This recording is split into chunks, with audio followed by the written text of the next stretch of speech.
instances of paranormal phenomena have been reported in this desolate place. Events that may reflect the area's tragic past.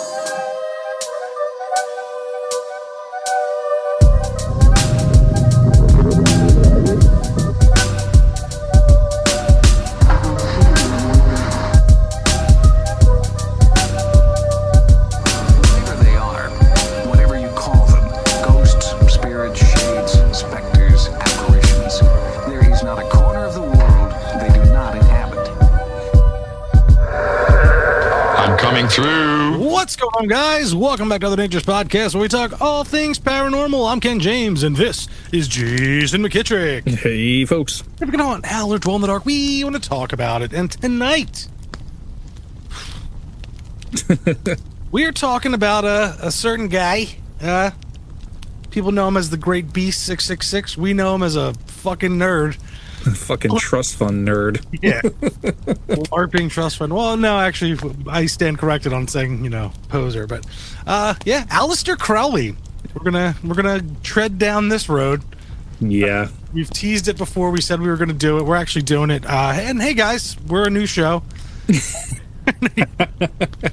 I like to think that we're in a new phase where we come up from the underground, from the underground tunnels when we have something to tell you. Yeah. Look, guys, we've been in it. We got some new information for you. Yeah, you don't know what's going on down there.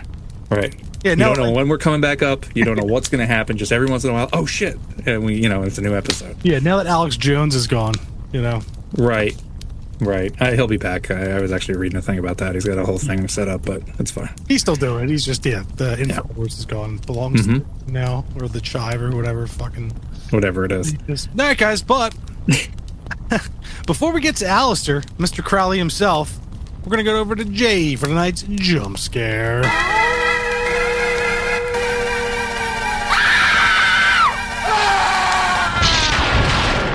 All right, thanks, Ken. So this is from Tim from Oregon, and this was sitting in the email for a couple months. Sorry, Tim. So Tim says, I was solo camping in the Mount Rainier foothills around 1990. I was getting ready to climb into my sleeping bag, and the entire area went absolutely silent. Not even a whisper. I don't like it. I don't like it already. You know what that means. Yep. I was in a small clearing with the tree line about 60 feet away, using a large granite rock as a heat reflector for my fire. Sensible. If you spend any time in the woods, you know it's never silent, not even at night. Well, it is. It just means that there's something there. I didn't have a gun with me, but slowly reached out and took hold of the handle of my camp knife. All right. I eased it out of the sheath and sat there silently for a second, and I will put my hand to God that from the tree line I heard a low chuckle.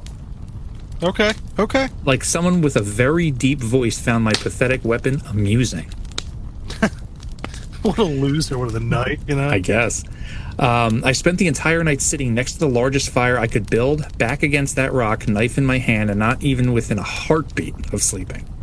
The moment I could see my hand in front of my face, I threw everything in my pack, stomped out my fire, and bolted from the trailhead where my car was. Yeah. I'll never understand going camping without a gun. I never will. I'm sorry. Yeah, I mean, it's true. I mean, not even just for, spooky monsters. You know how many serial killer true crime stories I hear? They're like, oh, disappeared from the trail right there. Serial killers, packs of coyotes, grizzly bears, dude, mountain lions. Hey, you see the video of that mountain lion a couple years ago? Yeah. With the one guy, and he's like telling him, he's like, Mr. Mountain Lion, don't you do it. Yep. And the mountain's like, I'm going to do it. Yeah. And he's like, no, don't do it. He's like, I'm going to do it. Yeah, I'm going to do it. Yeah, and he backs away. He walks backwards for over a mile back to the car park area. And then the one he unloads on him. And you're like, oh, poor mountain lion. But it's like, no, dude, you got to kill that thing. I mean, yeah. I mean, it's hungry for man flesh. So once that happens. Yeah. That's an album name, Hungry for Man Flesh. Yeah, it's an Urukai album. Meat's back on the menu, boy. Yeah. And flesh. All right, guys. Before we get too deep into the Lord of the Rings rabbit hole, we're always deep in it. I will be bringing you tonight's haunted headline.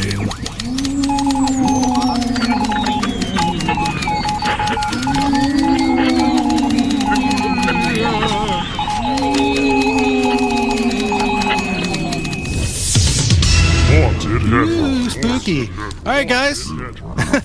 This article is titled "The Australian Ghost Nuisance Got So Bad, Newspapers Called for Ghosts to Be Shot on Sight."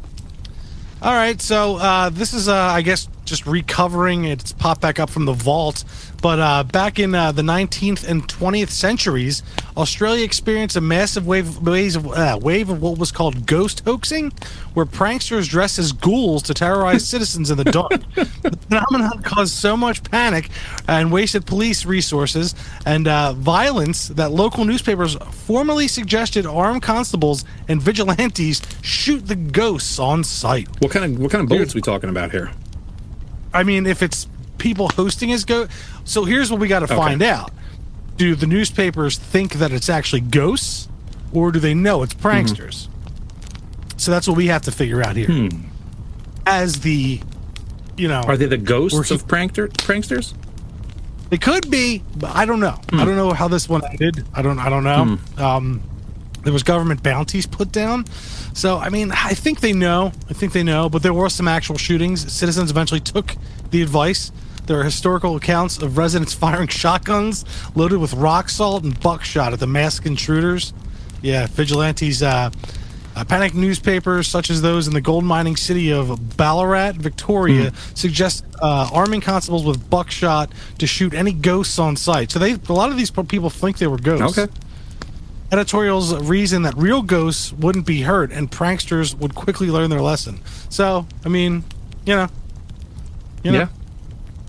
They're doing the thing. I mean, I wouldn't risk it with buckshot, like salt shot. I would just, we're going slugs all day. You know what I'm saying? I mean, you could alternate, to be honest. I mean, what if all right, so let's say this is absolutely kind of like a, paranormal situation. Let's say it's even some kind of like evil haunting. What if you got some buckshot with some holy water in there? Kind of cool. Right? Some John Constantine exactly. stuff, and then you get some dragon breath. I thought you couldn't get any more, but, if you know a guy that knows a guy. Yeah. I don't know. Or some, like, Hellboy style, like his big gun with, like, all the, different kind of shots that he has. Like, this one's garlic with... Hellboy? Yeah. What did I say? I don't know. I thought I said Hellboy. Anyway. It sounded like John Wick. I said Constantine. I said John Wick? Oh, my God. I could be wrong. Yeah, whatever. We're done. We quit. We're done. I'll fix it in post. We'll fix it in post. Look, man, I'm busy. Ken's getting kicked in the face by his child. It's wild. Real estate, work. It's all nuts, man. Dealing with all these pseudo disclosures. We don't know what's going on. Yeah. Apparently, guys. It's here. It happened, and we're just like, wait, it did? Yeah, right. And my favorite is some of this, like, all right, I have to get this off my chest before I have to. All right, guys, I got a serious fucking problem here. Right. These assholes on social media, these in-the-camera article conspiracy readers, shut the fuck up. The ones that point behind them and like, hey, this the point behind them, I'm in the screen. Oh, everything you people say is fucking wrong and it's fake, and you can't stop yourselves from, dude, the Epstein files ruined everything because everyone thinks everything's a conspiracy and everyone believes all the bullshit that's out there. The waters are so muddy right now. Bad, and it's on purpose, buddy. Yeah, right, exactly.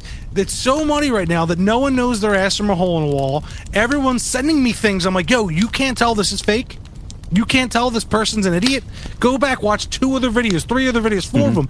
They're all wrong. I had to correct. Dude, I'm going nuts on social media. One of them's I'm dressed up like Wolverine, and we don't even know what the fuck's going on.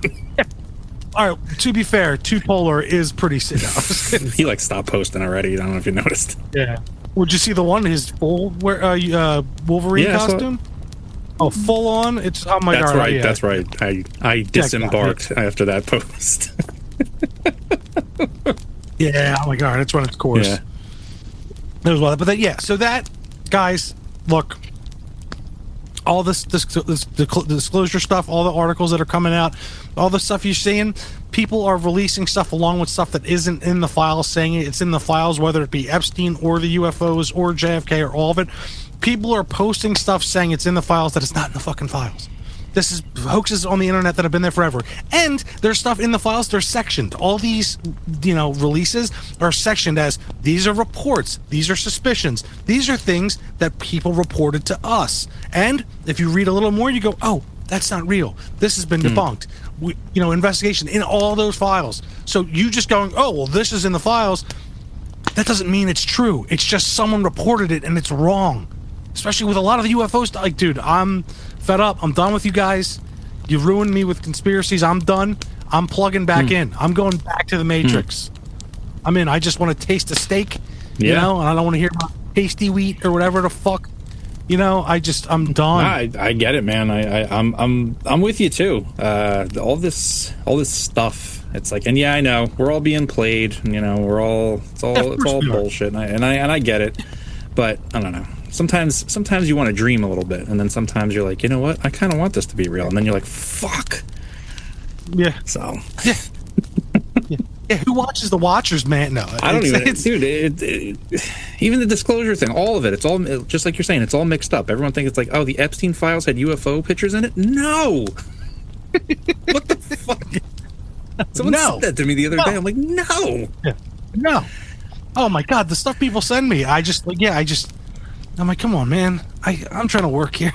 Or like, I'm just on the toilet, and I'm like, I can't. This just ruined my toilet. Like, I ruined my bathroom experience. Yeah, it's like if they hit you with that and not something closer to like, oh, he was a CIA agent. It's like, okay, at least we can talk a little bit. But if you're hitting me immediately with like, oh, him and Bob Lazar, it's like, stop right there.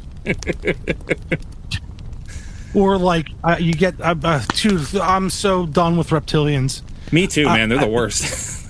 There's this one chick that I don't even, I forget her name because I don't want to readily have her name in my brain. That's how much I despise her. She's the remote viewer chick who's all over now. Yeah. All the podcasts. She talks to the Galactic Federation. She's, she goes and she's coming up with all these different things. She's done a podcast, and I went nuts. I was talking to these two guys who were like conspiracy guys that for a while had a little credibility. Now they're sunk. They're done. You see these guys, I forget their name, but she was talking to him, and she goes, so I was doing remote viewing, and like immediately I just went, and I flushed it. But I was like, let's see where she goes with this. And then stops to tell them, oh, and I was dating a reptilian at the time. Yeah, I saw that one. Yeah, what? Look. What were you doing? Listen, I think all right, whoever controls the algorithms is letting all these things come to the top because they want all the 100%. Nonsense to help muddy the waters. So anything that might be real out there is just getting lost in the sauce. That's all that's happening here. They want all the lunatics to have a huge platform so nothing can be taken seriously, so this stuff can disappear. Exactly. You're removing any credibility from the real stuff that came out, from the real stuff we knew. And it's like now it's people sending people like me and you, truth seekers. It's sending us back into like the shadows of like we could be the lone gunman. I don't mind. I'm fine with that too. I'm cool with that, and I want to go back to it.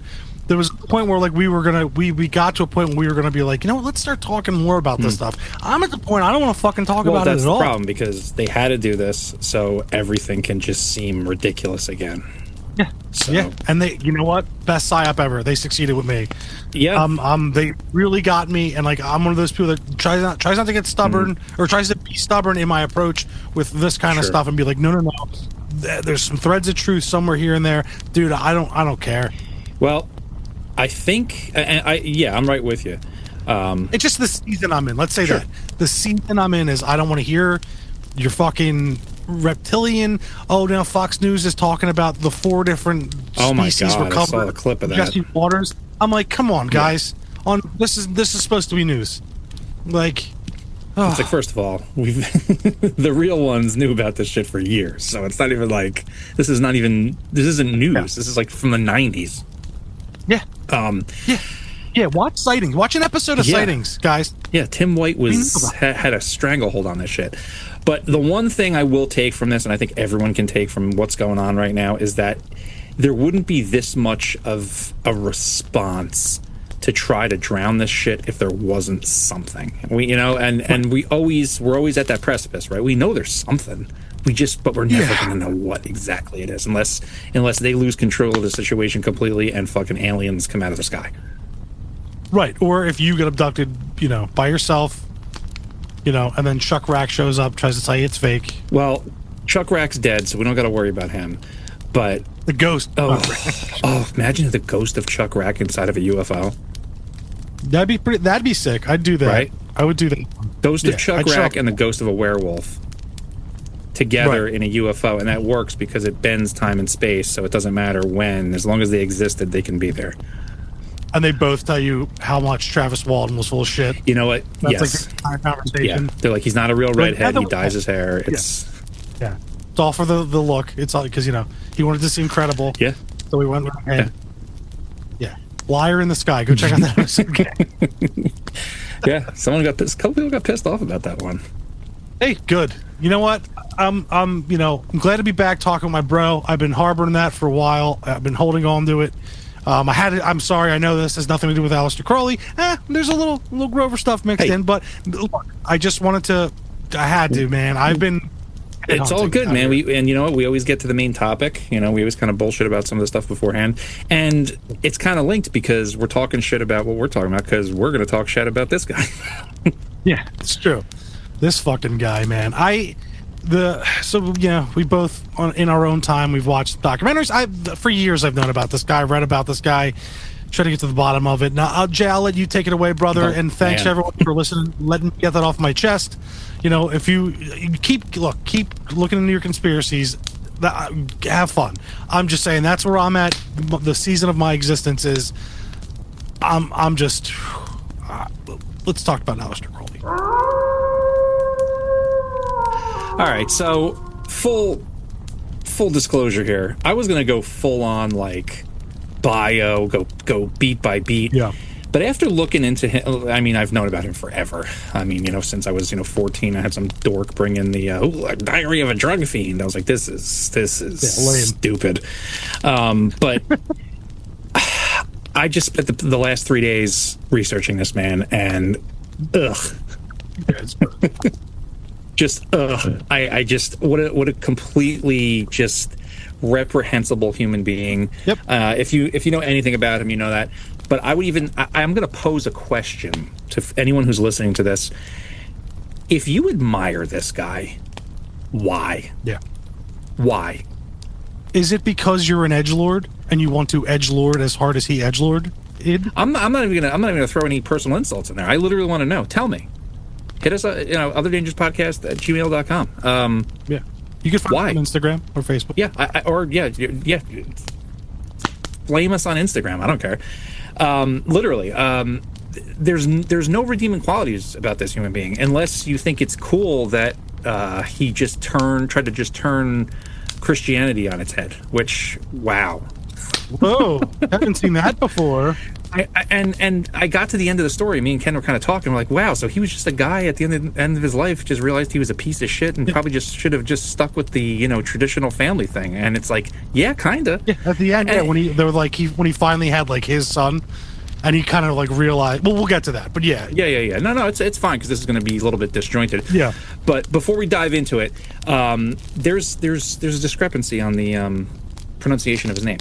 So I found something that helped. He actually wrote it because a lot of people didn't know. Is it Crowley or is it Crowley? And there's a little rhyme that helps you. Those who know me call me Crowley. So it's Aleister Crowley. Yeah.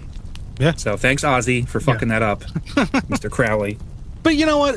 The Oz man, I'll give it up to him for that. Oh, love the Oz man. Hopefully he's, in the afterlife beating the shit out of this fool. Yeah, I hope so too. And I have my only bone to really pick with Ozzy is the name of the album. What is it? The Blizzard of Oz. I just hate that name. How dare you? It's such a bad name. No, stop. It rules. That name is so bad. A man snorting fucking ants off of the fucking sidewalk. That's great. The name names his album Blizzard of Oz. I can't. The man who pisses on the Alamo names his album Blizzard of Oz. I feel you, but at the same time, I can't throw any shade at him for that. Hey, man, I'm sorry. He bark at the moon. Yeah.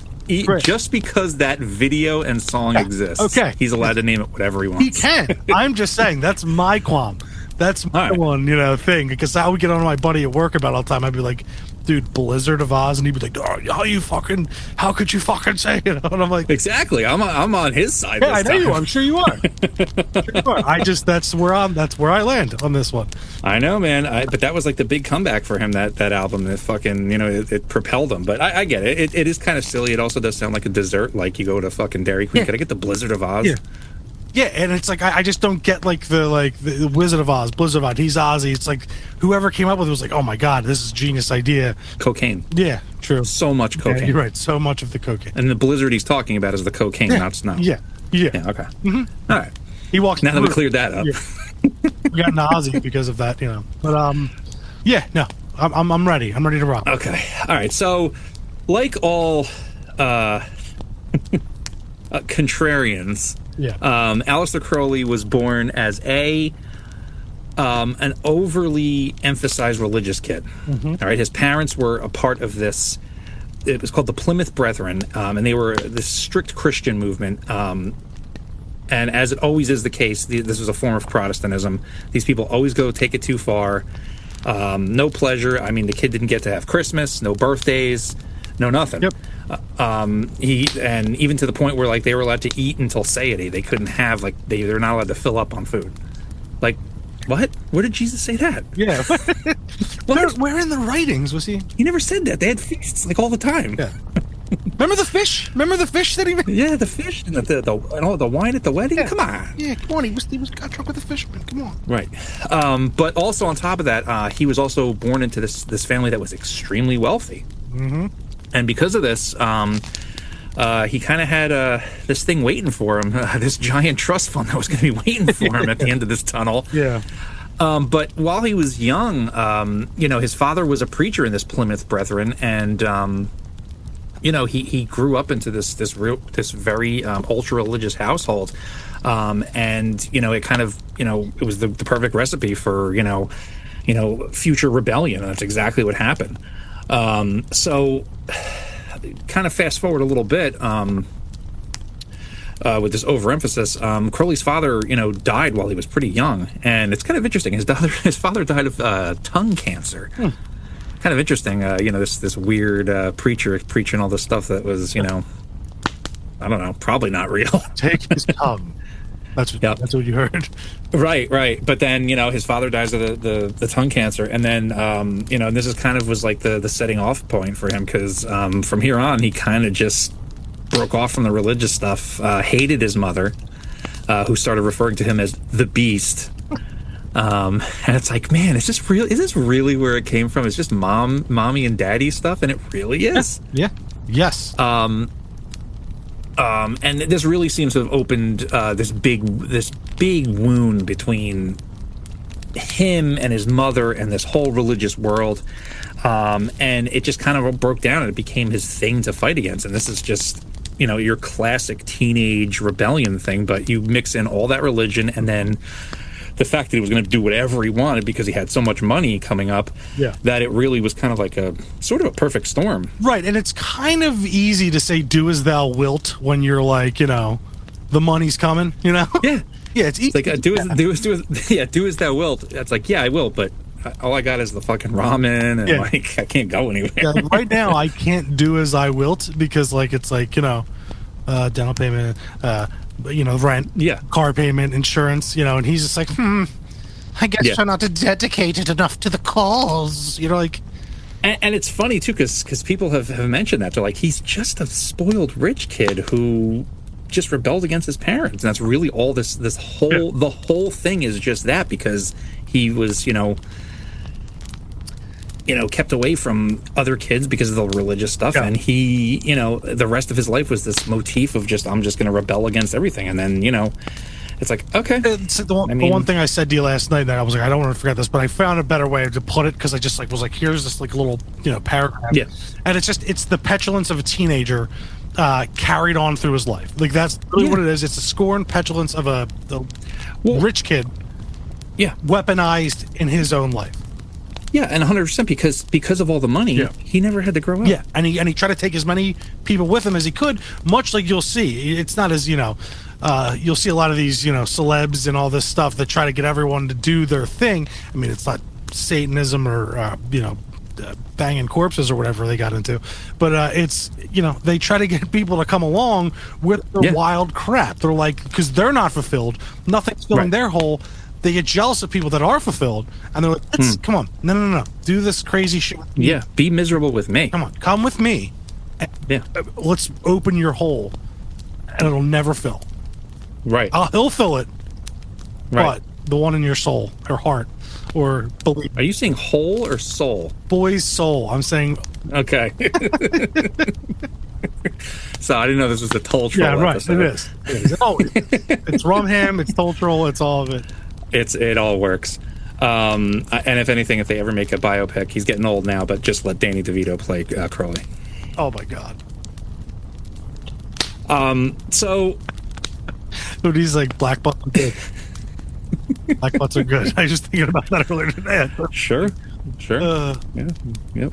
Crowley drops his extra large condom. Yeah. Or his cock ring falls off and he has to run over. Yeah, that too. I'm sure he had all that. So fast forward a bit, Crowley goes to Trinity College in Cambridge, and to no one's surprise, it didn't go so well for him there. He didn't get along with people so well, but he got there and he got into poetry, reading all the things he could never read when he was at his home. This is a big departure point for him as well. He began to explore his sexuality. Sure did. He had this. Yeah, he had this long relationship with one of the students there. He also got into mountain climbing at the same time, which is interesting. And he was like writing his fart poetry in his head while he was going. Yeah, there's fart poetry, which I was going to read some of those. I was like, nah. Yeah, maybe we'll clip some in. We'll see. We could. There's definitely. What actually is interesting, and this is where I was like, all right, I'm done listening to this guy, because I started listening to some of his wax phonograph recordings of his poetry. And I was like, this is it's imagine being subjected to this. You're like, yeah, Aleister, this is awesome. When do we get to the sex stuff? Yeah. It's like when I was younger and everyone was a musician. Everyone, once home recording started, everyone was constantly you got to hear this track, or you got to play this for you, or this and that. It's you're like, dude, you just, who gave this guy the phonograph? Did it. And then he's after one of his poems where he's like, "She farted in my face and I love it. Yeah. Now he is Wonderwall." You're like, oh. Yeah. No, I say that one. It's when Celia farts. It's oh my God. When Celia farts, my erection. Yeah. I was like, this dude and the Marquis de Sade were the same. Yeah. Literally. Yeah. It gets wacky, man. Yeah. Yeah. So at this point in his poetry, Def Comedy Poetry Jam, whatever, spoken word, he's doing slam poetry. Yeah, he totally was. He's like, here's my mix phonograph, wax seal. But he starts doing the poetry, but then also gets into the mountaineering, which is kind of crazy because he has some legit numbers. He was part of this group that was the first ever to try to attempt K2. It's dude, go down that route. Yeah, could have been you get up there and do some magic stuff. Right. See, that would be cool. That's monk stuff. You do that, I'm kind of all right. Whoa. Here's the problem. Monk stuff requires discipline. True. This guy had none. Yeah. It was. We'll get to it. Sex and drugs. That's it. It's all excuse. For some. No, it's a bigger cause. No, you just want to fucking. Yeah. He could have been like Gandalf up there. There's a foul voice on the wind. And and then you're in your second. What is that? Second or third Lord of the Rings reference already. He would have had my axe. And could have had my axe in your bow. And my bow. I could have had my bow, but probably not. No, not really. No, he didn't. His line of bullshit wasn't my line of bullshit. I don't think he would have started with his fart poems, and you'd have been like, "All right, you know what? I think I'm going to get down off this hill." I'm like, I'm gonna head out. Down the way we came up, the goat path. Yep. I'd rather run into the giant of Kandahar on my way down. Fuck. Yeah, I mean it's possible. So he tries the mountaineering thing. It doesn't work out. I mean, there's if you want to look into this, there's so many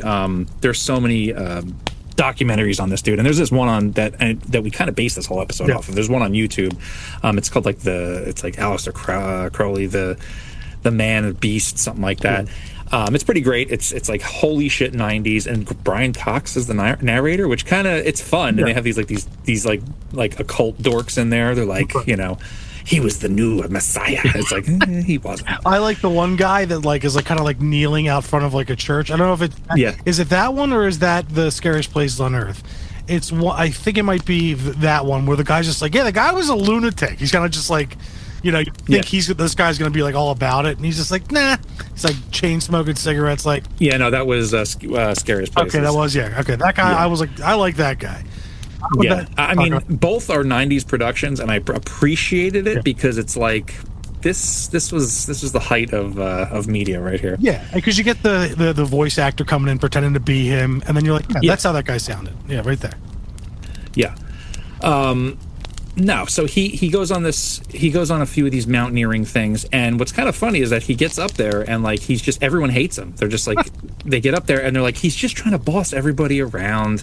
He just wants to be in charge, and it's like it's your typical, rich kid kind of shit. You get a bunch of guys like, Al, we want to get laid, we want to drink a bit, we want to do some drugs, but we also want to work after this. Yeah, we want to get jobs, Yeah, or family, but but he was involved in one of these expeditions where like people like got fucked up. There was like an avalanche or something. He just like sat there and like in his tent and drank tea while people were screaming in agony, and he was just like, "Well, I can't fuck him anymore. So what am I going to do now? Why do I care if I can't be inside them? Why do I care?" It's nuts. Weird that he crossed that line, Yeah, totally. So somewhere in here into the mix, they don't have an exact date, but Crowley gets interested in the occult. I mean, it could have been this is probably just that motif of I want to, be against religions, Christianity specifically. So let's do Satan stuff. Yeah, I guess. And who can sway power than someone like I have to have some kind of thing, an aura attached to me, that gives me some kind of power.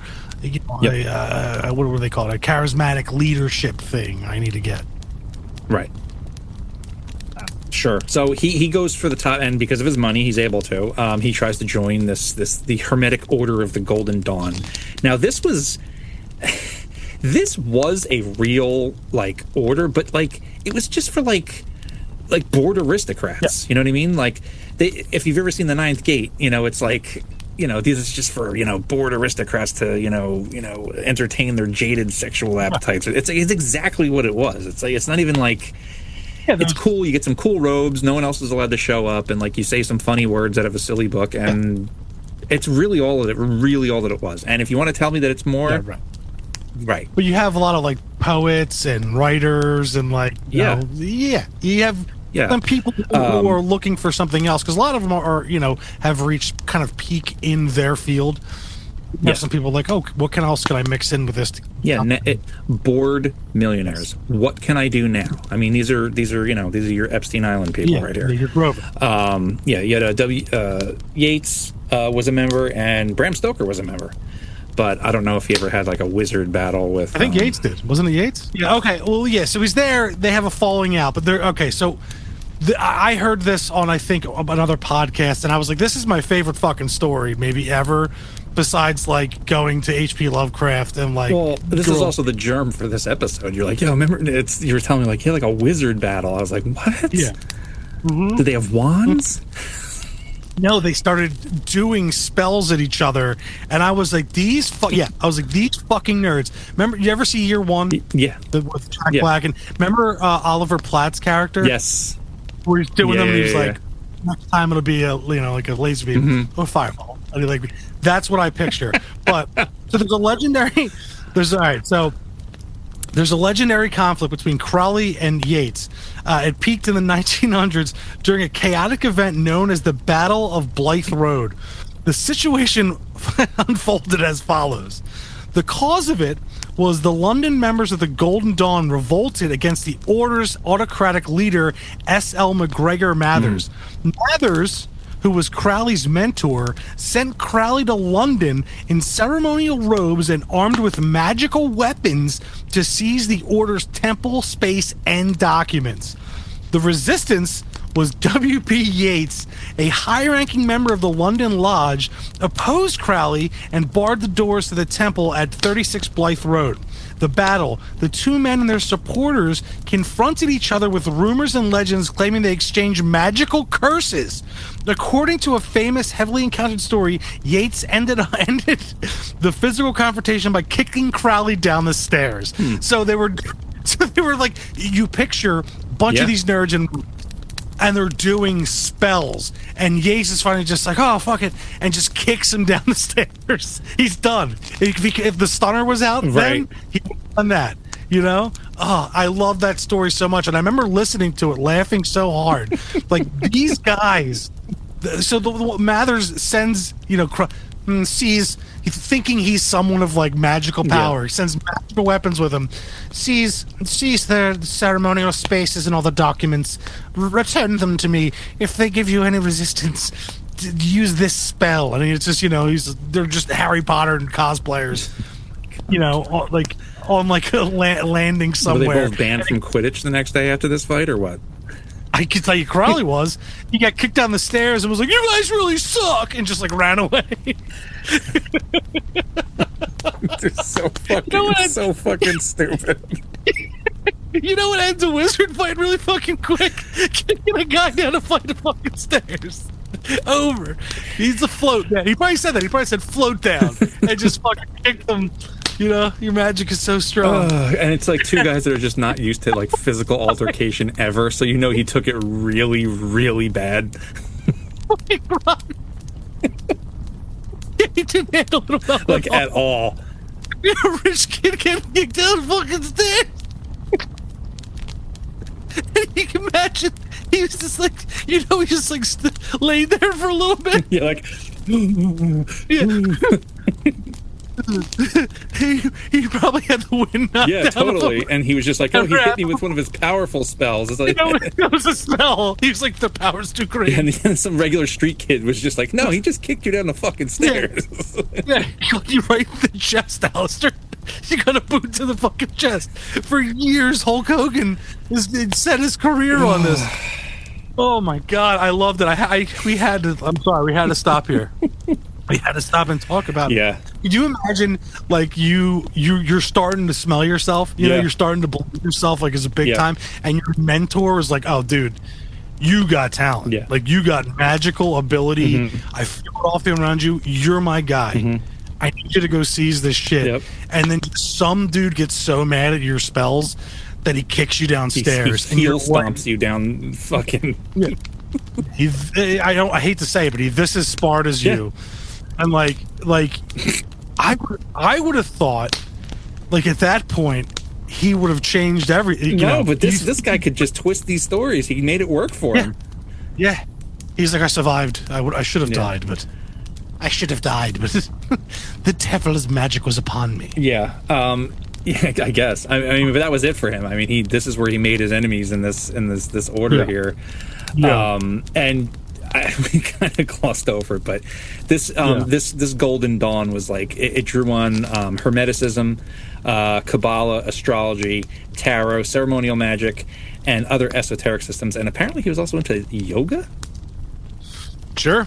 Yeah, man, he had to get into those sexual positions somehow. I mean, that's what I'm saying, right? Take all the hokey stuff you know. Take all the hokey stuff you know. Throw it in a room of a bunch of rich, bored people that are susceptible to, you know, shamans coming in, you know, and like they all had like grimoires that they were reading. Yeah, like, susceptible to all the hooey. But what's actually kind of interesting is what gave him some. I think what lended him some of his credibility was that he had the money to go actually travel to these countries. So he's like, oh, I just returned from the Orient. We saw it all. And he comes back in just, you know, silk robes or whatever. At the temple there, I saw them standing on fingertips. Yeah, that too. He's like, and then like someone kicked me down steps there. Someone kicked me off a pagoda there or something. It's like in Ace Ventura, the Slinky. It was just him going down the stairs, or in Surf Ninjas, Leslie Nielsen. Yeah. Oh my God. Yep. That's just the greatest thing I've ever had. It is. It is. And I'm glad that the world has that we can laugh at this guy, because another thing that I want to mention before we move on to the next section here is that you get the idea that people probably laughed at this guy behind his back a lot. Oh yeah, because they talk about how much he like kids didn't like him at school. It's like that. Usually, that type of person is that person the rest of their life. So if he was the kid that was getting laughed at and bullied at school, you could tell like the real, like, you know, the real rich people and like the, you know, the real upper crust of society. Like he'd come into a room, they were just like, ugh, and then he'd leave, and they'd all laugh at him. Yeah, or they would be like, Aleister, tell us more about your powers. You know, you're like, tell us more about your climbing and what you wrote. You know, they were Aleister, I need a spell that prevents me from being kicked downstairs. And he was like, I hate you guys. yeah. Aleister, remember when you survived getting kicked by Yates down those stairs?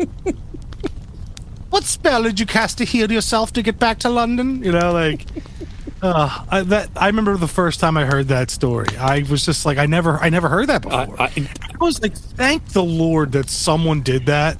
Because, yeah, I mean, this, you know, we could talk about this at the end, but like a lot of these things where you get these stories about these amazing things we'll put those in the quotes, things that happened during his life, are all after like him recollecting them years later. Yeah. So, but let's get to the next section here.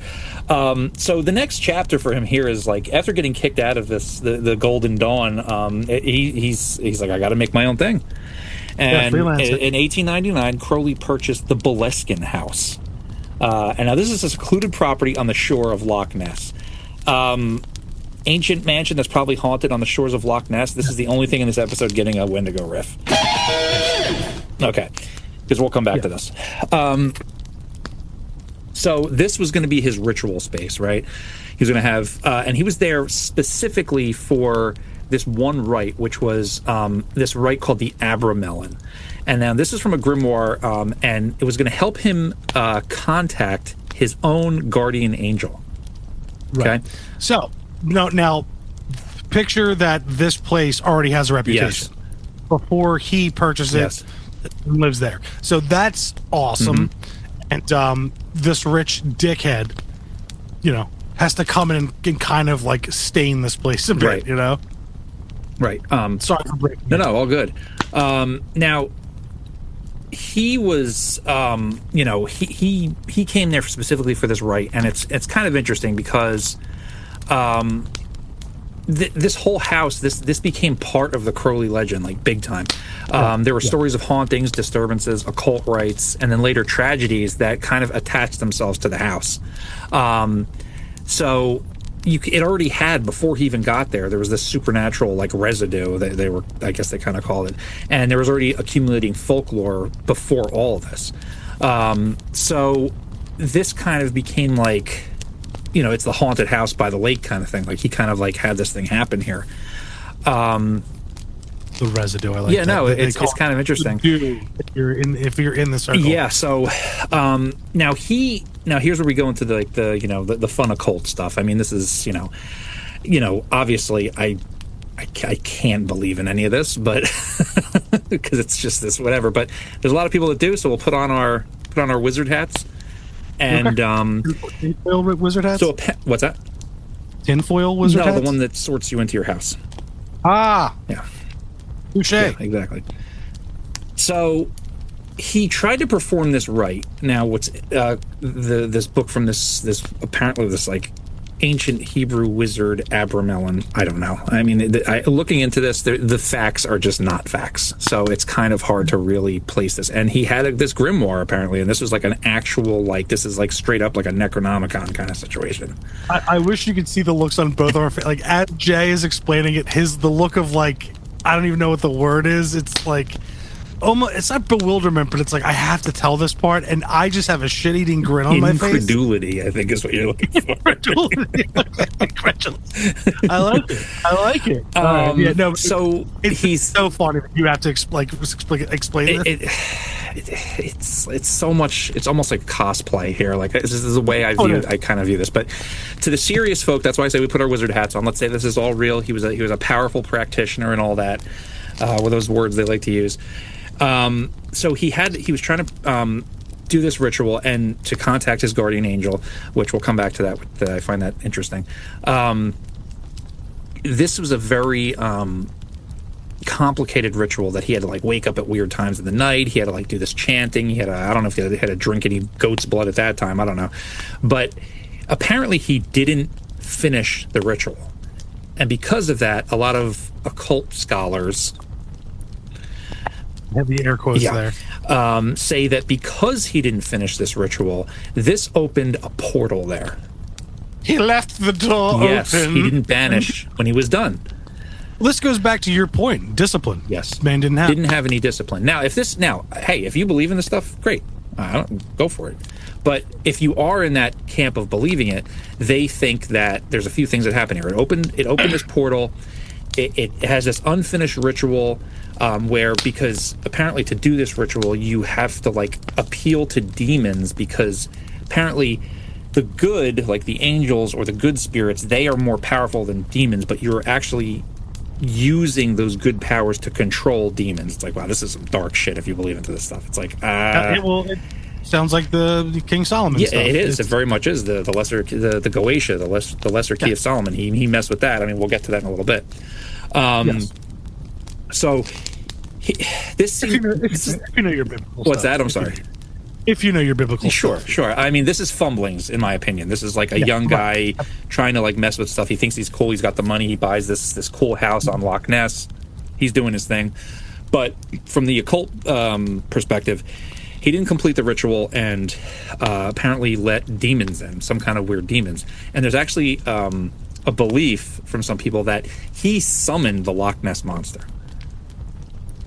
Because, I know, there's no real sightings until this happened. It's like, that's not true, though. I think it was St. Brendan, an actual saint.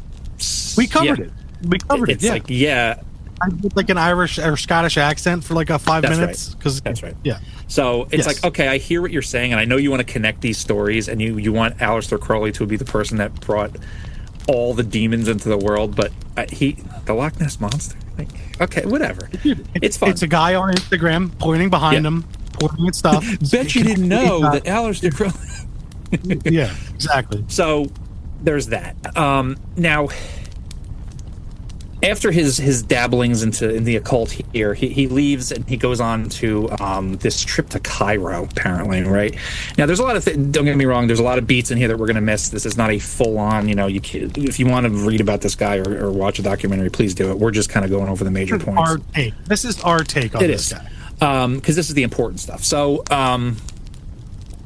the central, they say the real central point in Crowley's paranormal kind of life started in 1904.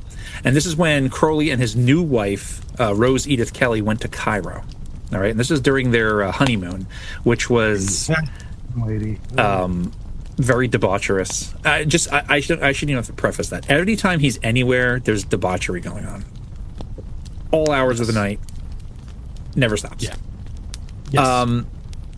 So they're in the midst of their stuff, and his wife Rose gets so out of it and has had whatever done to her and so many drugs or whatever that she starts babbling and saying these weird, strange messages, and she starts telling him that they're waiting for you. They're waiting for you. He's like, what? Yeah. So he starts these like invocations and whatever, and the details are a little muddy because they say that at some point some kind of ritual, or he did some readings inside the Great Pyramid. All right, so they're in Cairo at night. They go by candlelight and they go inside the Great Pyramid, and he kind of starts reading from the Lesser Key of Solomon, the Goetia, which is the technical term for it.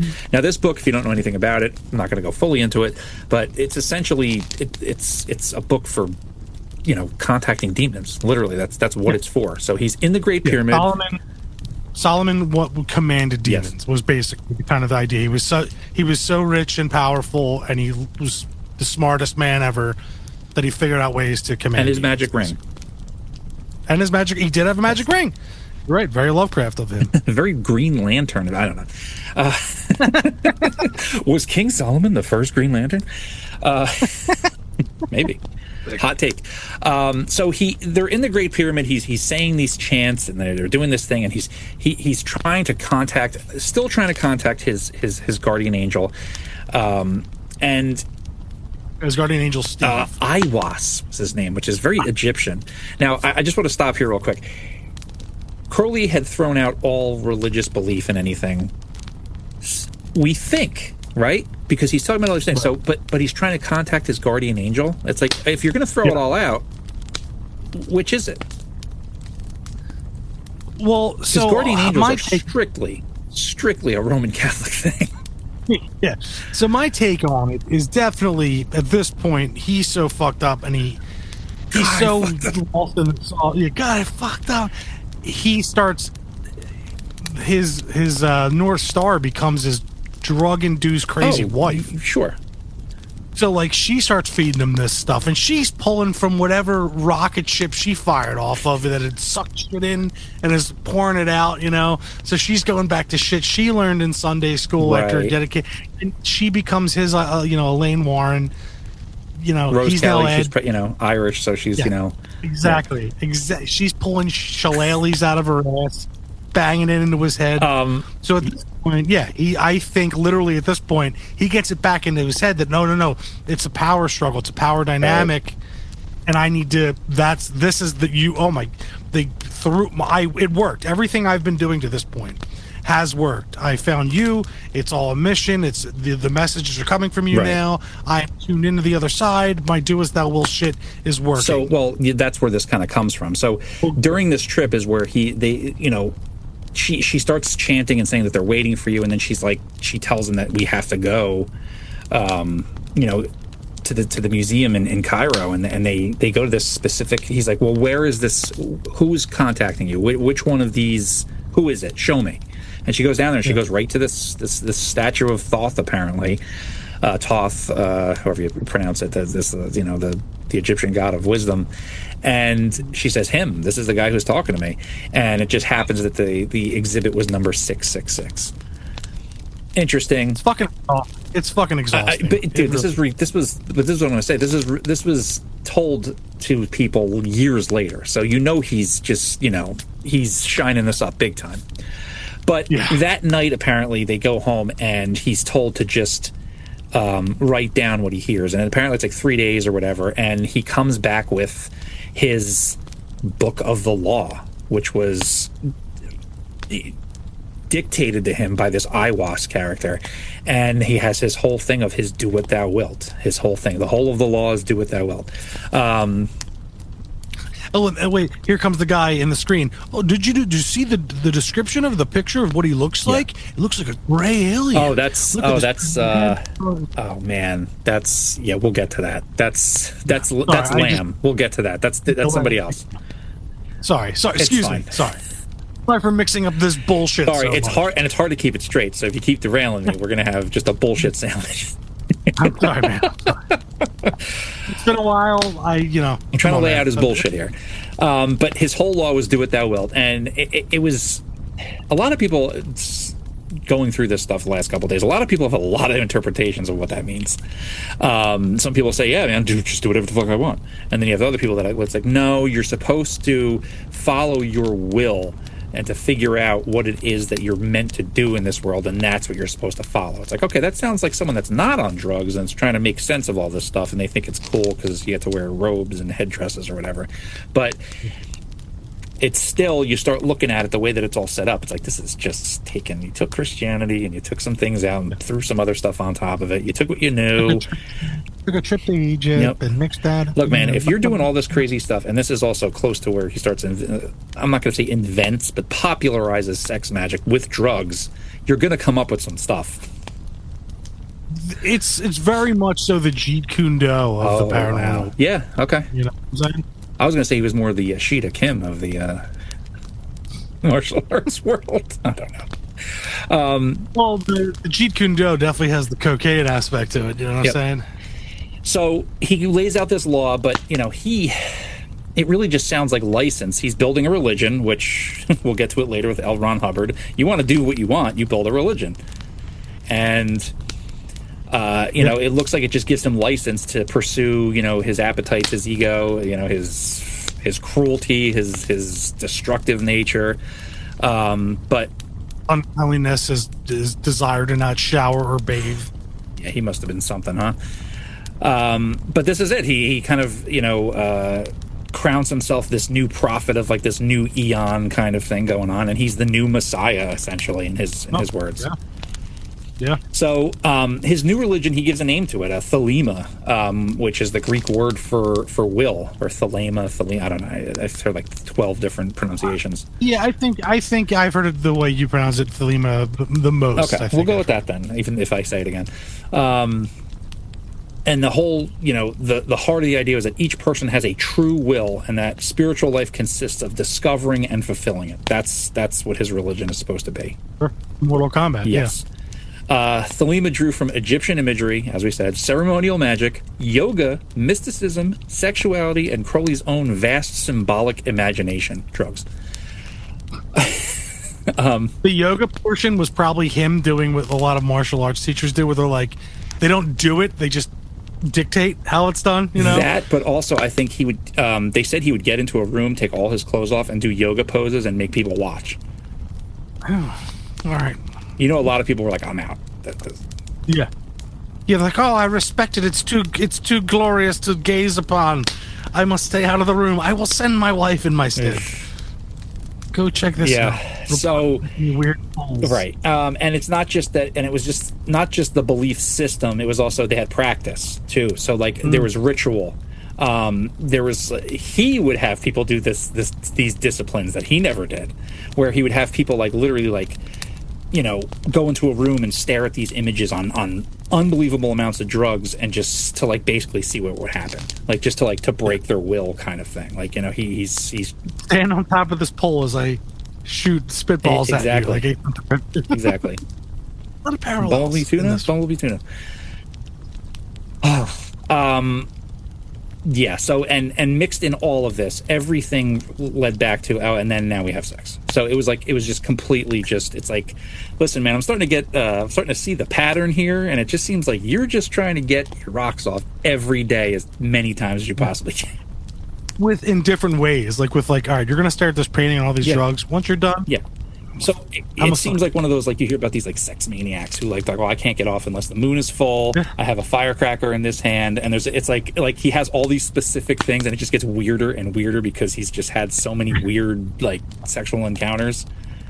You have to kick me down. Yeah, you got to kick me down a flight of stairs and make fun of me for not being a magician. Like, it's like now, and this is the part. This is the real shit that happens. He starts spelling magic with a CK at the end. So cool. Because he wanted to distinguish his work from stage illusionists, because to him magic was the art of causing change in accordance with will. Dude, his Trapper Keeper totally had like the pyramids on it. The one that looked like yep. Yeah, and all the light coming off it. The one that was totally him. Yeah. What a fucking nerd. I know, man.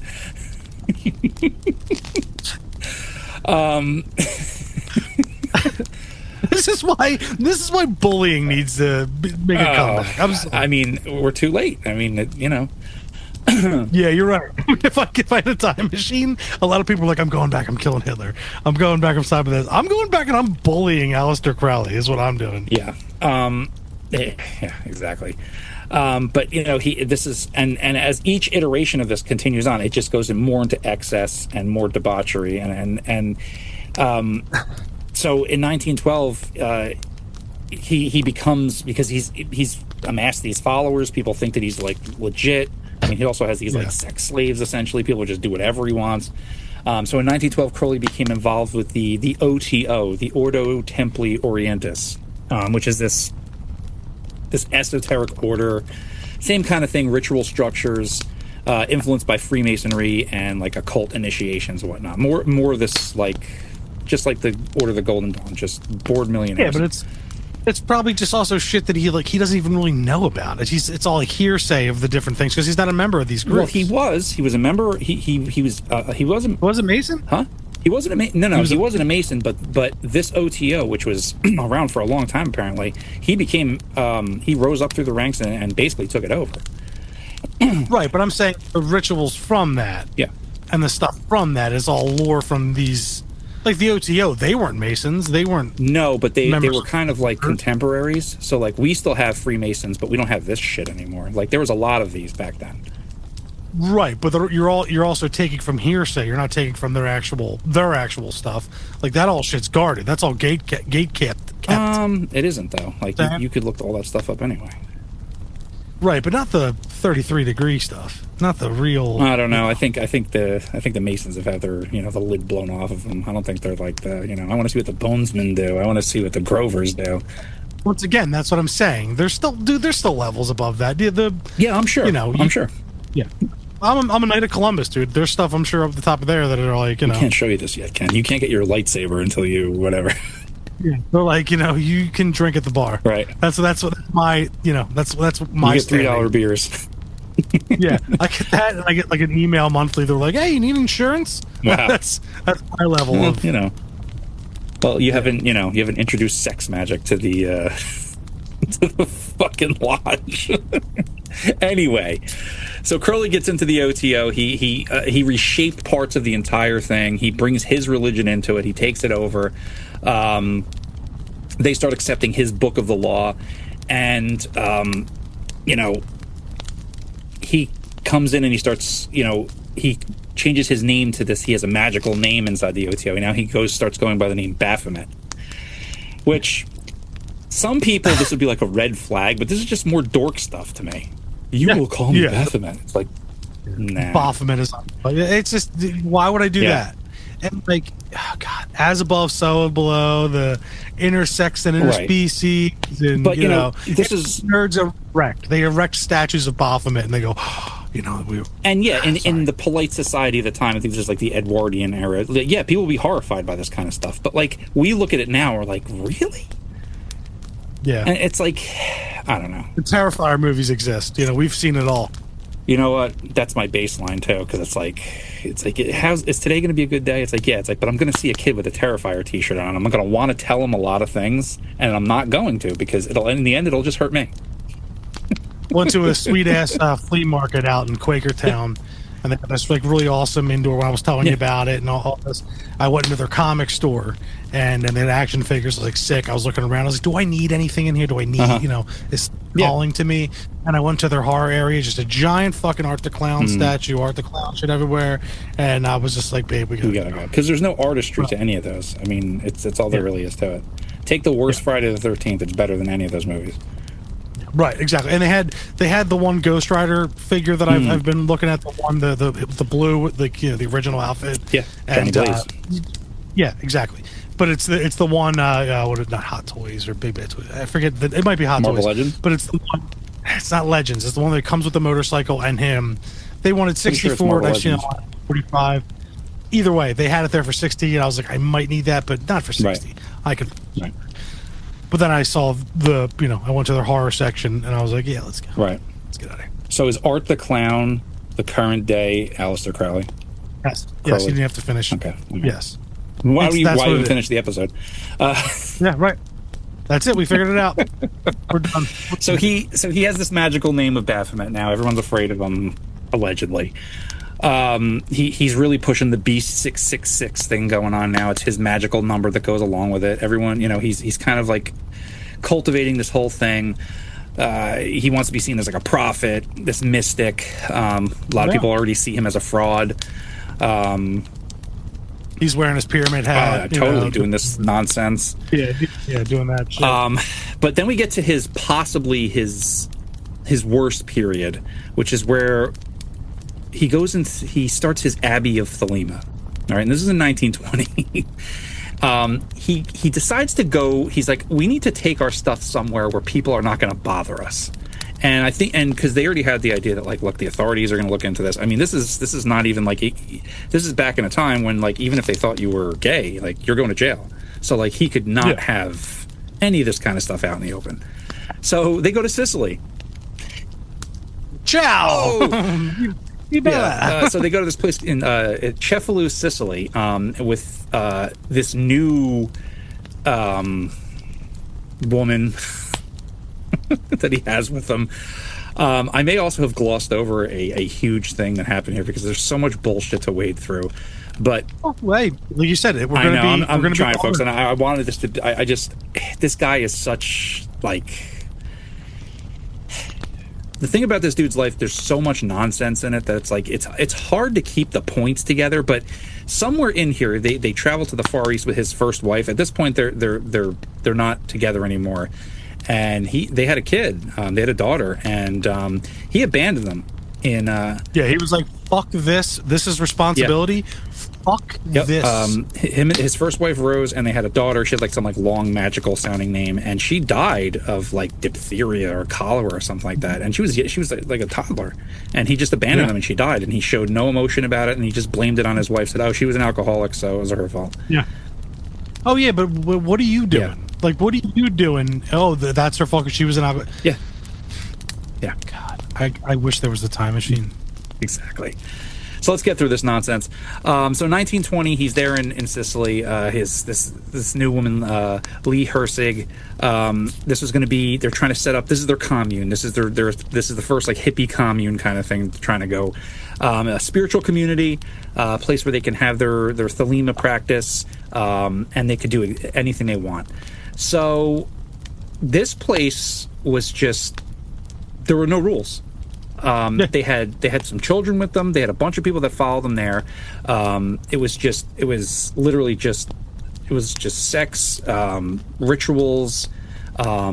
People would just come and go as they please. Apparently the doors were open. They would let like animals come in and out.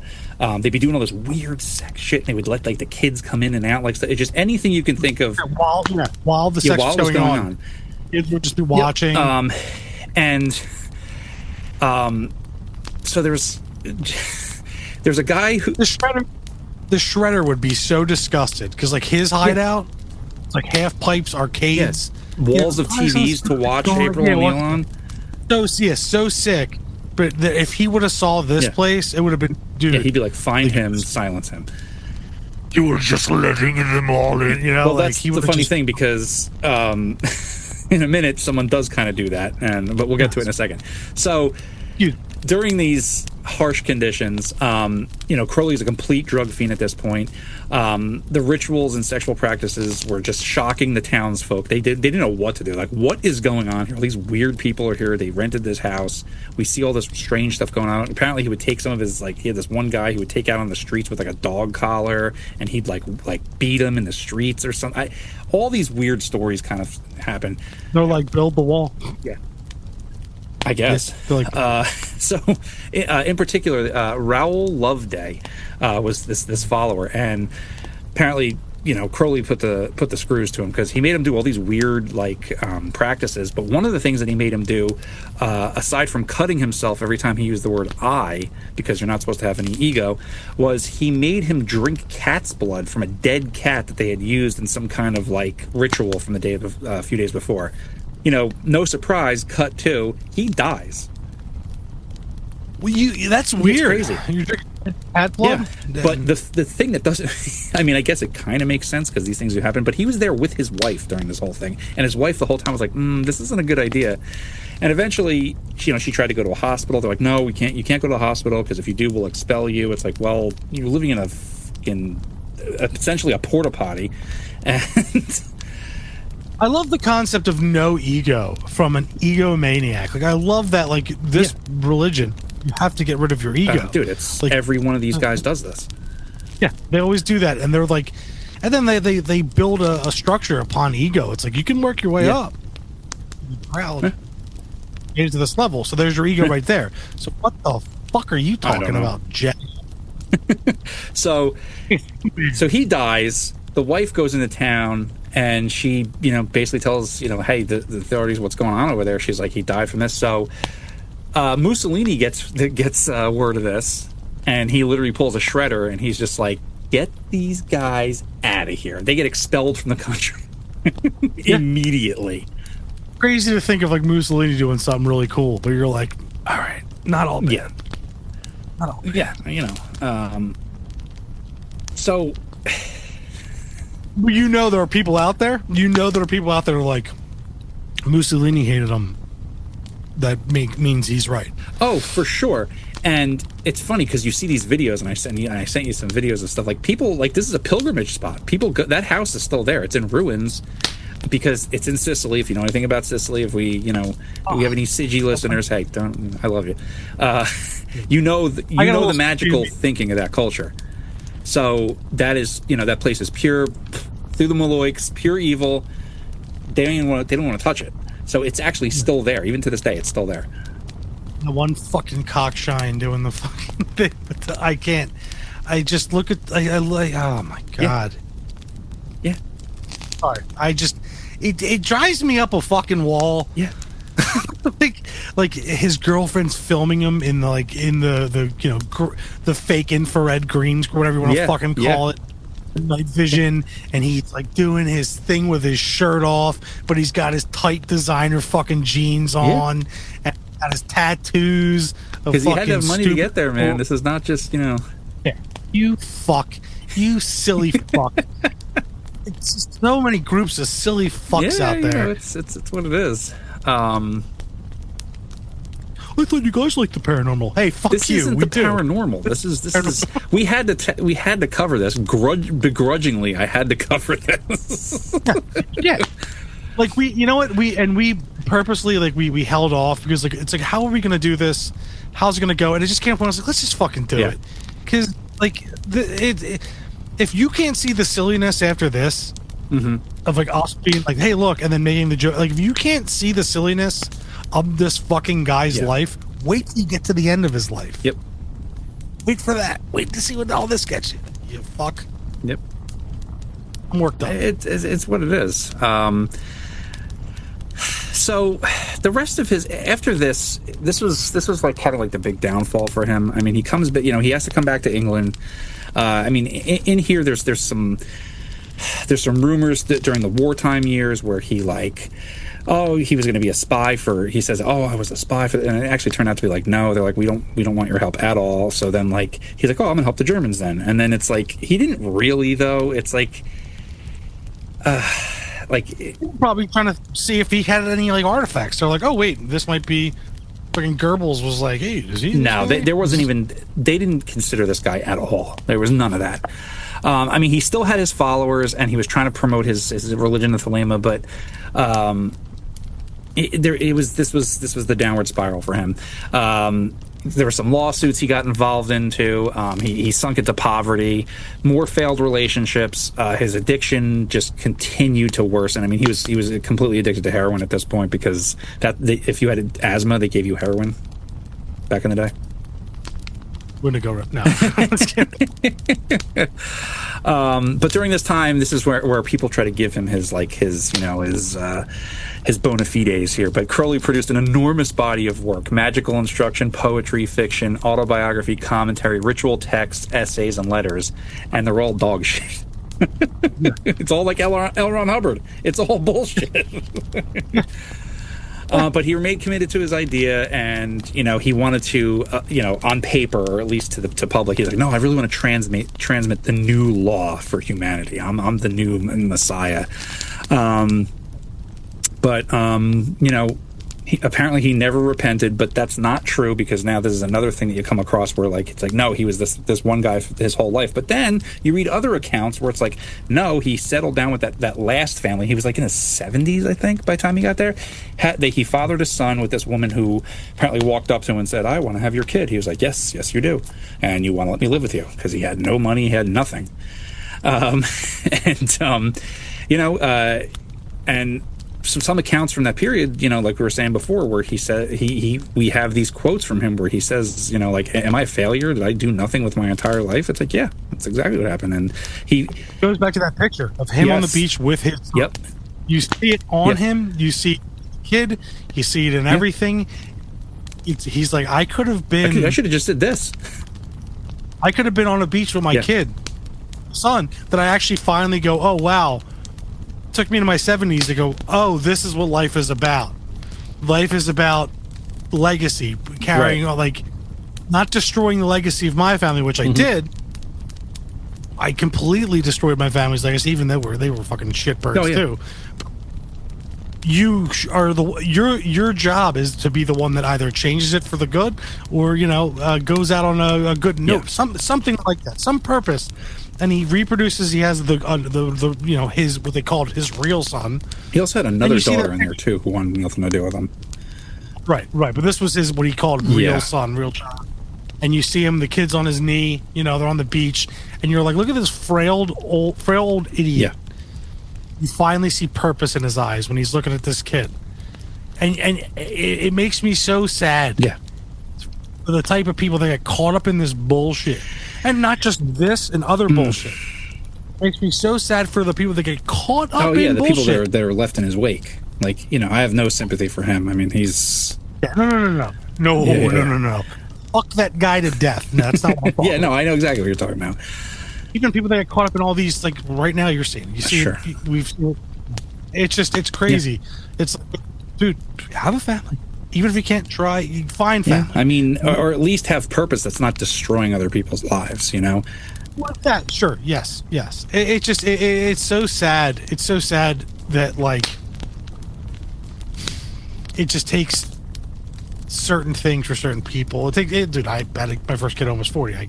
I get it, and it's a different purpose, but, like, just the misery that you can cause people by your own, fanaticism of, like, yourself, like being like I said, smelling yourself, or being like so into, like, this is the thing. Oh, I'm doing it because you're all fucked up.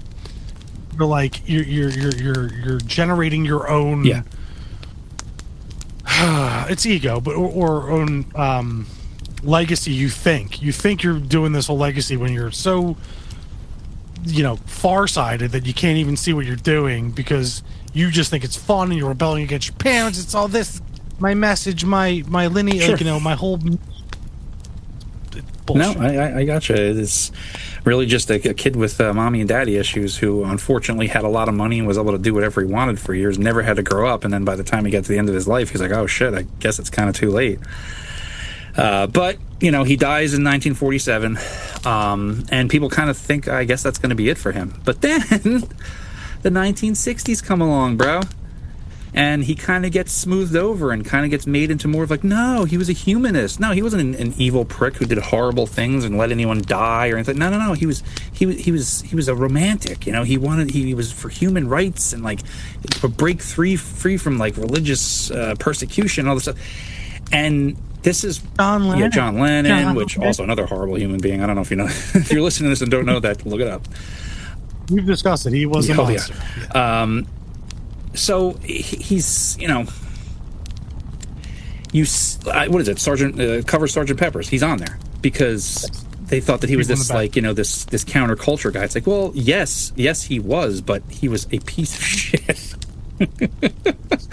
Both things, aren't, don't have to be true. Like, it's like, the guy can be counterculture and also a piece of fucking shit. Absolutely. I mean, but this is the period where I think where all this stuff comes out of, where you have people like to this day, and I've run into it a lot because of I make Lovecraftian art, and there's people who are way into that, and that crosses over into the Thelema stuff very often, and people will talk about Crowley, and it's like no, I'm like, I don't know how this meshes. I mean, Lovecraft didn't believe in any of this stuff, so whatever you're talking about. Because there's actually an old story about, they say that Lovecraft met Crowley once, and it's just not true.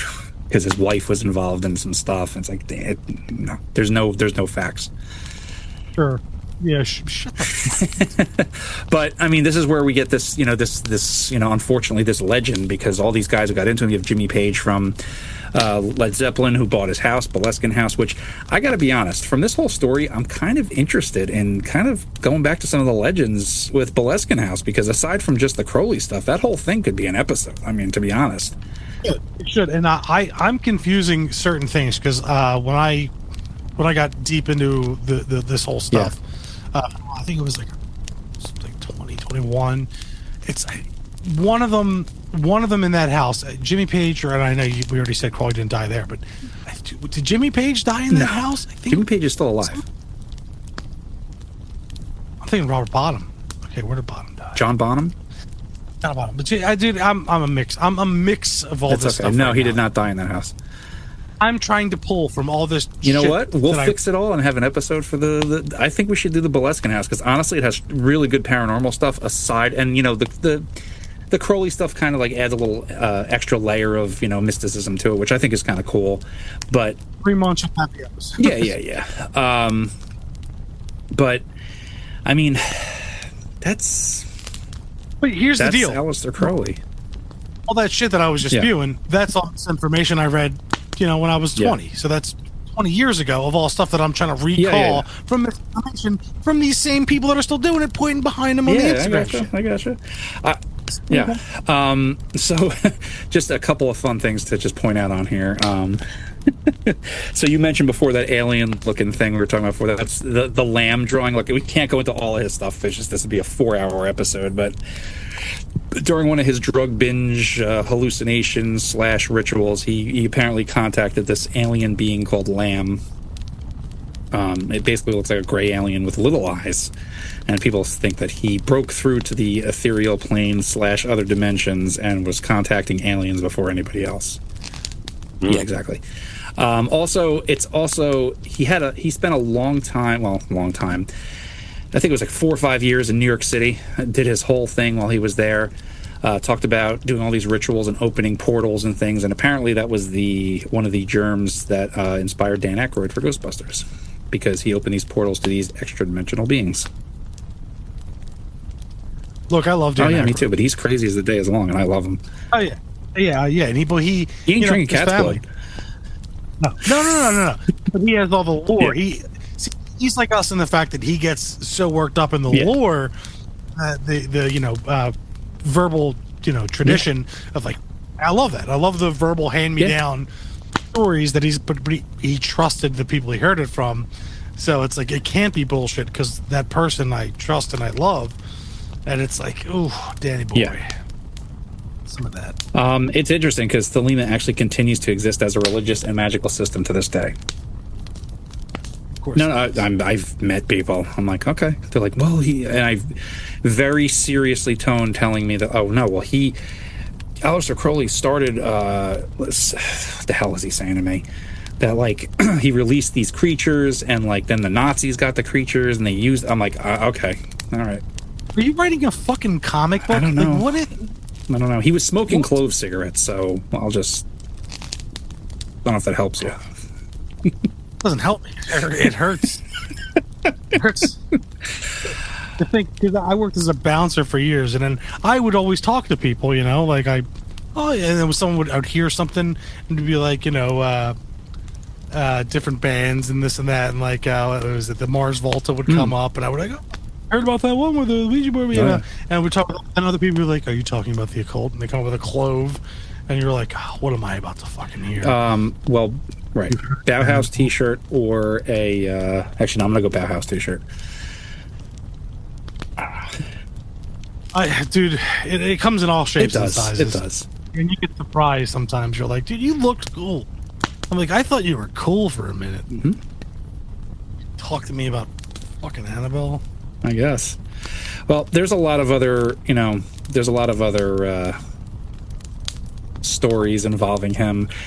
Apparently, Aleister Crowley might be the grandfather of George W. Bush. That's a thing. Yeah. Yep. Yeah.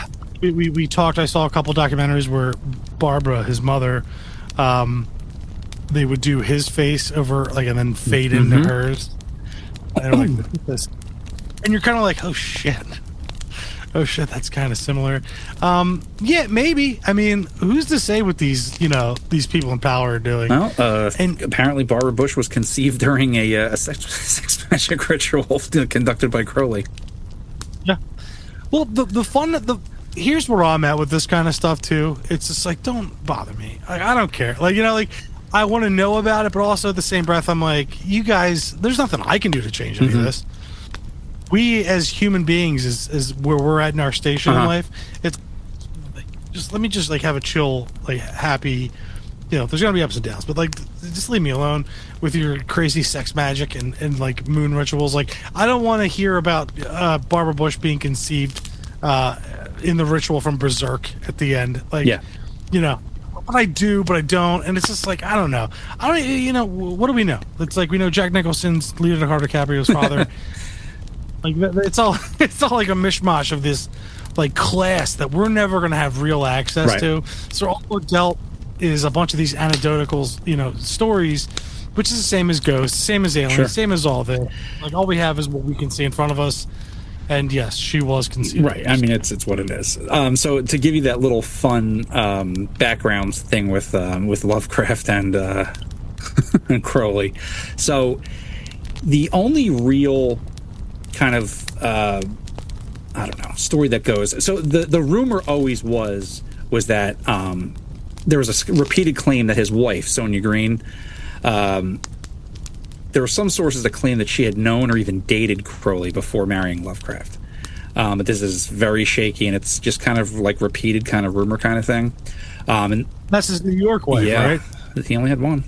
And yeah, apparently she was involved in that whole... She may have been involved in that whole kind of like weird circle. We don't know.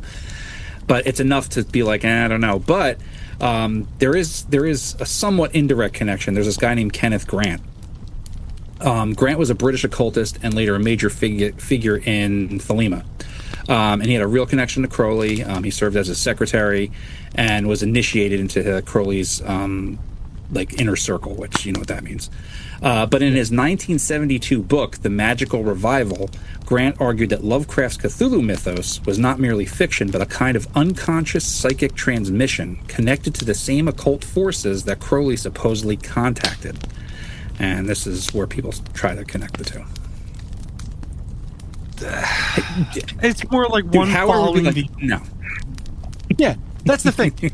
Yeah, Howard and Howard kicked her to the curb real quick. But maybe he found it out. He was like, "Are you Are you trying to link me to this shit?" Yep. Howard's like nothing exists. Yeah. You know. Yeah. He's like, you know what exists?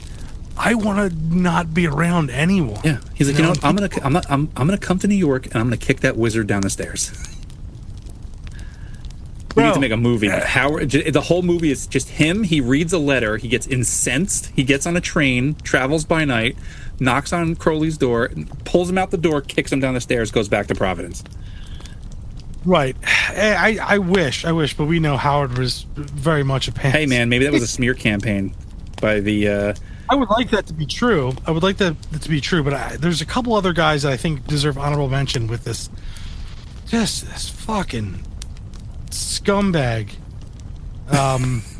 You know, he has. There are associates like L. Ron Hubbard, rocket scientist, a big higher up in the Navy. Oh, Jack Parsons. And then the other fucking scumfuck. The Jack Parsons story is actually super interesting. I watched a documentary on him too, and I was like, wow, this is because just him being involved in like the rocket scientist and him dying under those kind of strange circumstances, and he had some like weird like not plutonium but some kind of like mercury something in his house, and like it's all very weird. Well, that is also weird, and it's Michael Aquino is who actually I was thinking of. So Michael Aquino too became a fucking higher up. I think he was even an intelligence officer in Navy, and like he was like with Anton LaVey for a while. Left them, he got booted from them, so he became an associate of dude. It's just this weird amalgamation of like all these different people that like the legacy like worked its way into our military. It's just the weird. Yeah, it's weird. It's the weirdest fucking shit, and like he had weird eyebrows too. Yeah, he would do the wings like the. Yep. Yeah. I don't know, man. I don't know, and I'm learning more and more about the not even just like the Epstein class or like the higher up class, like even just the regular celebrity class and even like the lower celebrity class. It's like the lengths people are willing to go to like get some kind of weird power from weird shit. Like, oh yeah, Michael Aquino, he was a theistic Satanist, meaning that he actually worshipped the devil, not just like these other Satanists that are just like, oh no, be your own god. I mean, he was years after, but he was like in that crew and was like had full on like security clearance and like oh, it's nuts, dude. That story's nuts. We might have to do him too, but like live diving. But oh my, yeah, I'm looking at this right now. I knew a little bit about him, but wow. Oh no, it's bad. It's rough. It's crazy. But he belonged to the Temple of Set. Holy shit. Yeah. He started something after the Temple of Set, or he might have restarted the Temple of Set. Oh my god. Oh dude, oh yeah, dude. we'll go. We'll get in During World War II. Oh no. Yeah. Read it. Good. Aquino. He visited Wewelsburg Castle. I don't know if you know what that is. That was Heinrich Himmler's like occult castle. Look at his security clearance. Does it tell you his security clearance with the United States military? I don't see it. It was above top secret, I guess. Around there. It's wild, dude. That motherfucker. Wow. Thing. All right, I think we just... Yeah. Oh, and of course, here we go. Child molestation allegations, of course. Yep. Oh, boy. Well, looks like we're going to check this guy out. Oh, yeah. So what I was saying was, like, I can't... Like, whatever happened to... Let's go back to World War II, right?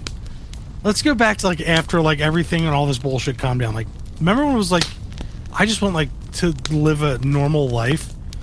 Raise kids, work, make my money, get my retirement, you know, feed up on the porch at the end of the day. Right. Like, where did the because I can't say where, because we know, because there's people like this Aleister Crowley and these other people that are these religious leaders and these people that do these things where it's like, what are we taking from the human experience that it's like, yeah, work, be a part of human society, retire, like raise a family, or like just exist in the realm of humanity, and then, you know, just walk off into the sunset. Like, you don't need this crazy, like, weird... Well, some people do, unfortunately. I hear what you're saying, but yeah, some people do, and that's the unfortunate thing. Right. Well, you get, I just mean from what I'm saying, it's like, yeah. Remember being normal? Remember normal, and like that everyone starts going, start normalizing this. Well, I mean, this. I totally, and I hear what you're saying, but I think there's just people who just don't. That's just not their. Right. Some people are just born different, man, and it's just like.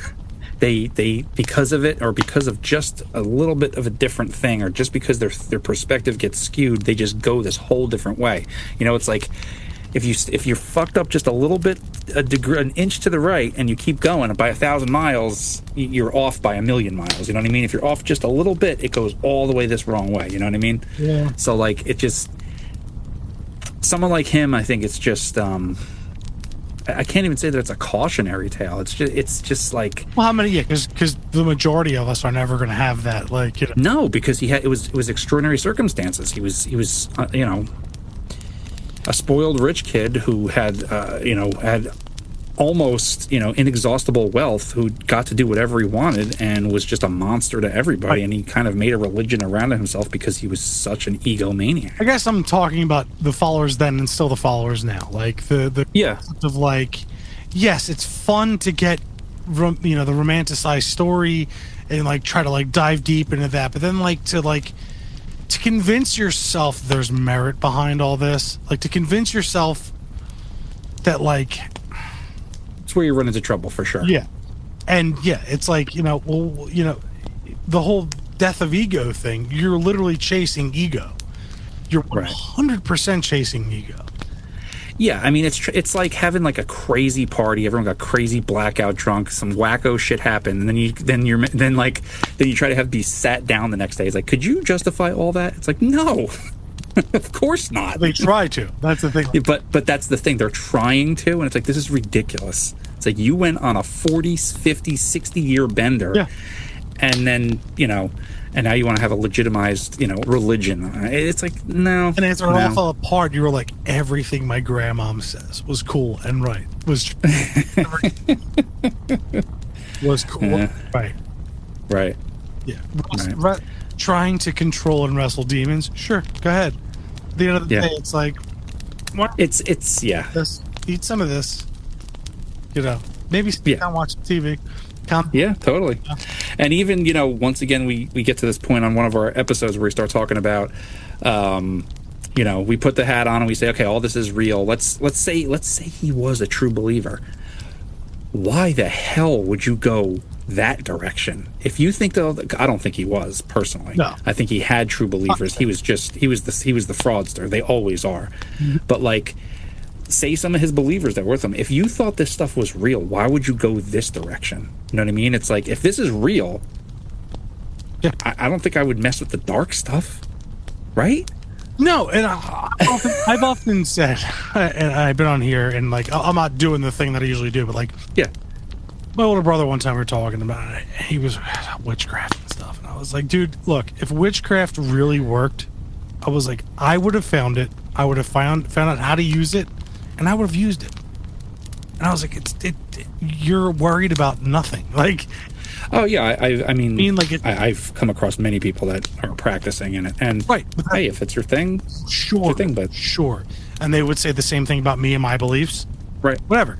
What I'm saying is to have fear of that and be like, oh no. Like, it's the same thing with that. It's like, do you believe it? Do you not? And then what is the outcome of it?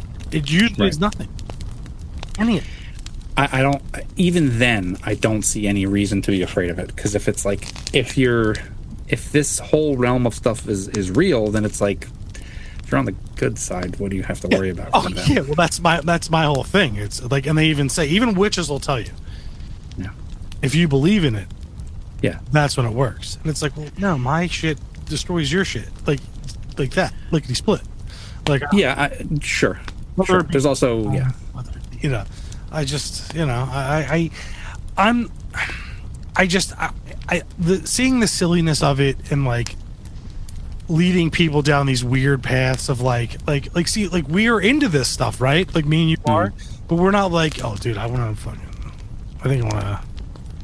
drink cat's blood. Like it's like, no. Yeah, you want to drink some cat's blood and summon a fucking demon? Yeah, it's like, no, like we're more of the let's read about or watch something about this. Yeah. What happened? And then we're like, do you want to see if we can maybe hear a ghost somewhere? Yeah. We look in the book, we're like, mutilations, and then that's as far as we go. Right. And but my I guess what my closing statement on it. Yes, because it's like there's a difference between being a truth seeker or a practitioner of trying to talk about this, work out what all this stuff is, the wearing in the genes, a ghost, what our spiritual beliefs are, but like the concept of like diving headfirst into something that you're just following someone's word that you did no research into. Yeah. You're gonna break your neck every time because there's no water there. There's the buffer is the kiddie pool, and you're diving in head first, and there's no substance. It's literally cherry picking from all this stuff. And scariest thing is that it's like, for as many millionaires there are, and there's many wealthy people, there's also so many people that are willing to believe in something because they just saw someone that was eloquent saying it. Sure. They saw someone that, knew how to manipulate video or like all this stuff. Yeah. It's true. And I think that applies to I guess that'll be my closing statement. I think this applies to any of those things. Yeah. If you're just a follower and you're just following, something bad is going to happen. Yeah. I believe that. You got to go into this kind of stuff. If you're going to go into this kind of realm, whatever it is, whether it's magic, religion, following a trust fund douche, know what you're getting into and then make an informed decision. And if you're going to make a decision, don't do it while you're on a lot of drugs and, sacrificing a goat. I mean, it's just, if it looks dark, don't do it. I mean, that's you know what I'm saying? Like, it's like, why would you get involved in that? It doesn't make any sense. Yeah, Christopher Lee said it best. Oh, yeah, he's got a great quote. Yeah. It was, if you're going to involve yourself with the occult, don't do it. It always leads to heartbreak or death or whatever. But like, yeah. But the whole thing is, it's like, I know life is hard, and I know things are confusing, and things aren't always clear in your path. But it's like, you don't have to latch on to someone. Like, you don't always have to have, like I said earlier, your beacon or your North Star or your fucking lighthouse. It doesn't always happen. Things change. Lands, move and migrate, and like to just jump on to like a belief or a leader or stuff. I never got that. Well, that's, you're not one of those people, but there are so many of those people that get behind somebody that has a good line of bullshit. I mean, we see it often, And most of the problem is that most of these people don't have any thing to anchor them. It's just they're like, no, that's it. I need to chase this. This is my dopamine hit. This is my dopamine hit for the month, week, year. Yeah, and totally. The next thing, and it's just like, God damn, dude, just play a video game. Well, different strokes for different folks. I know. And this kind of shit will always exist because all of these types of people will always exist. And there's going to be the predators, and there's going to be the prey, and there's going to be, people that look off from the sidelines and say, what the fuck? Well, then you have people that write stuff on guns while they commit their crimes. Okay. That's another episode, buddy. Yes. Anyway, but yeah, Aleister Crowley's a fucking punk. He did some really horrible shit. He convinced probably other people that would have had pretty okay lives into some awful stuff. And I hope for the future for people to actually do research before they start following into this, and not the research of the followers of that person. No. Always do the double side. Always look at the, right. other side of the tape. Right. Always follow the money. No. Well, yes. That's also another episode. That is also. But also follow, look at the other side. Don't just settle in. Don't get comfy. No. Don't ever get comfy with your ideas of who's right and who's wrong. Right. Well, he's an interesting character. No matter how you slice it, he's a guy like this who is able to just indulge all of his wildest desires because of his situation, and I understand why people do find him fascinating, but he's also vile. So I think he is a cautionary tale. Right. He really is. And when I got into it and learned about him, I thought him fascinating too. I was like, oh, maybe did he touch the other side? Because I am still interested in that stuff. Yeah. But then just some people believe he did. Right. So just seeing now we're seeing AI and all this CGI. You see a guy opening a portal in his bedroom, and you're like, yeah. So you're like, oh my God, this guy actually did this. And you're like, God. The people that were fooled by AI are the same people that would be fooled by Aleister Crowley. Right. And there was also people before them that were fooled by Photoshop and by CGI before them. So we're in this cycle. It's like, okay, the same people that were fooled by a news article that, was like, we found the Jersey Devil and it was a kangaroo. It's the same. Or the War of the Worlds broadcast. Or War of the Worlds broadcast, which is so sick. It is. Oh my God. Yep. So sick. But yeah, so cautionary tale, guys, look at both sides. Look at every side. Look at everything at an angle. Neo. Fucking, I'm doing hand motions at moment. But yeah, no, look at it. Don't just go along. Do your research. We always preach that here. I think we do. We're other research podcasts. No, we got that one's over. That was nothing but research. True. Ooh. Yeah. Yeah. It's fine. I didn't even finish. I'm like, Ooh. But yeah, Lovecraft was the man. I'll say that. Compared to Crowley, absolutely. Yeah, compared to Crowley, I think is the man. Yeah. Yeah, it's good. Yep. But all right, well, I guess that's all we got here. It is. I had fun. I got some shit off my chest. I blew off some steam. Yeah. Had some Chardonnay. Yeah. We'll have another episode soon. We have our next topic lined up, so shouldn't be too long. Yeah. The next topic is you, motherfucker. No, I'm just kidding. Yeah, we're coming to you. We're coming to your house and we're going to talk to you. Yeah, we're going to live stream from your house. Yeah. What is your problem? Yeah.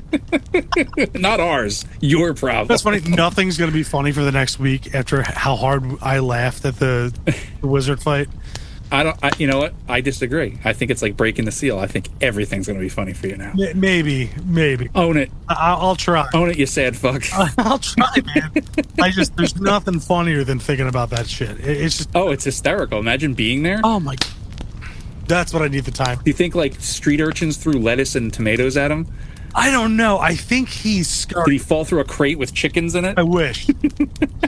I think he just scurried off as quick as he could because he didn't understand the feeling he was having. Wrong time period, but I just imagine the opening street scene from Muppets Christmas Carol. There's just fucking peasants and fucking I have 2 copies of it on VHS. We're not getting rid of them. But All right, don't. You need one for each hand, buddy. Yeah, right. Yeah.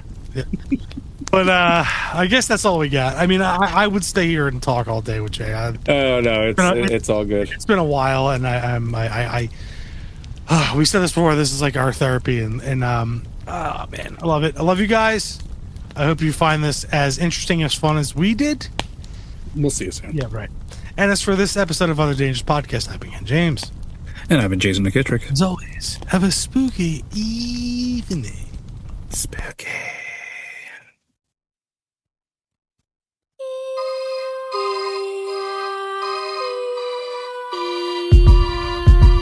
Thank you for listening to Other Dangerous Podcasts.